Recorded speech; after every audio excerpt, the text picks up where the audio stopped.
әдебиет пәні 4-ші сынып пән мұғалімі мен Дүйсебекова Ақерке Алтынбековна. Сабақтың тақырыбы «Қош келдің, Наурыз». Сенің меңгеретінің шығарманың мазмұнын толық түсіну, тұжырымның себеп-салдарлық байланысын сызба түрінде көрсету, шығармашылық жұмыс жасау.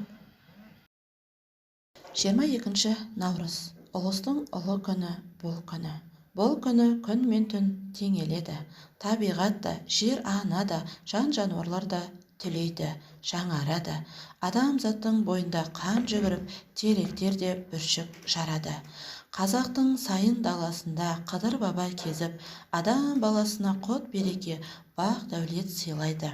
Самарқанның көк тәңірін сіңіріп, қасиетті қара жер, қара топырақ босанады.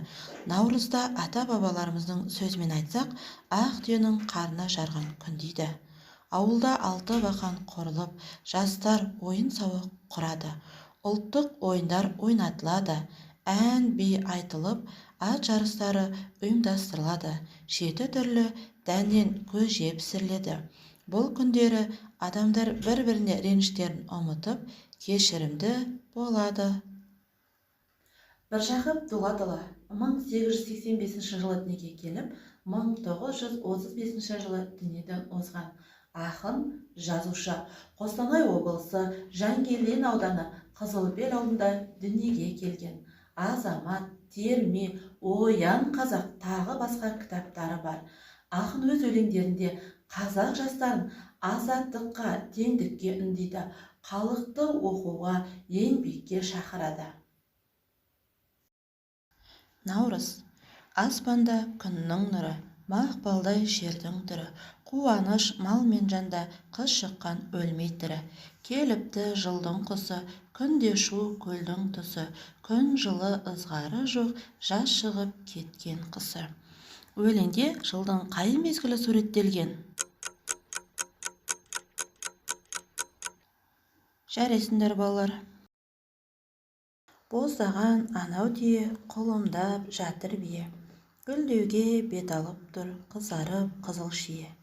Егінші егін егіп, қостанып арпа жегіп, тыныш жоқ ерте мен кеш, еңбекпен азап шегіп. Гүл өсіп, гүлгүл жайнар, ботақта бұлбұл сайрар, тіріліп құрт құмырсқа, жер жүзі быш-быш қайнар. Наурыз қазақтың шын мағынасындағы ұлттық мейрамы. Наурызды қазақтан басқа күншығыс елдері көбісі, мәселен, Үндістан, Иран, Ауған, Бұхар, кавказдықтар да мерекелейді.